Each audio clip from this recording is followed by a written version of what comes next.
the crux of this, isn't it? Is that whether Jesus of Nazareth was resurrected really goes to the absolute essence and heart of Christianity, because obviously if he was, then that is a miracle. And then everyone that believes in Christianity and what it all stands for and Jesus and everything would feel validated by the fact, well, how else do you explain it? So it's at the crux of it. From the text of the New Testament, then, where is the actual hard evidence for you as an historian that actually happened? Yeah, I think we do, Pierce, have a historical question in terms of we have an actual character who we can demonstrate that lived, and then we have that same character being demonstrated in multiple independent and cross-reference sources, chief of which we call the Gospels, Matthew, Mark, Luke, and John.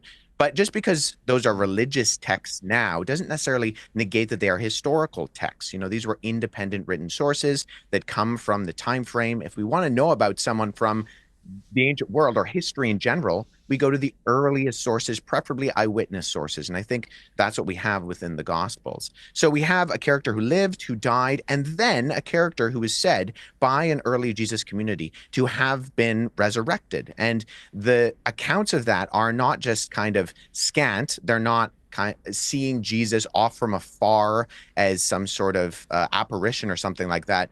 What we have is the case of instances of the early Jesus community saying they walked with him, they talked with him, they ate with him. And this happened over the course of, as Luke in his combination, the Gospel of Luke and Acts, says over the course of 40 days. This wasn't a short event. And so there were as many as, Paul says, up to 500 witnesses who took part in this event before his ultimate, resurrecting, going to the ascension of the right hand of the Father. And so it's a historical question, Pierce, in the sense that we have to account for what is the best inference to the explanation of this particular thing happening. And I would contend that given the historical data that we can look at, I don't think it's out of the realm of possibility to explain this from a historical perspective. And that when we do so, and we look at the independent testimonies that all intersect on this particular event,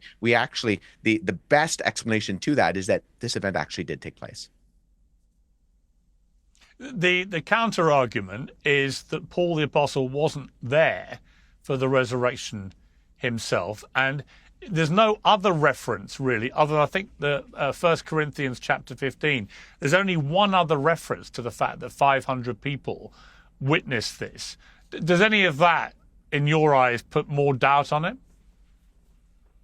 I don't think so, because I think when we look at something that we can try to historiographically explain, we look at the various explanations and then we account for the data. So you're correct in the sense that 1 Corinthians 15 is the only place that's mentioned where we talk about these 500 witnesses who saw Jesus all at once.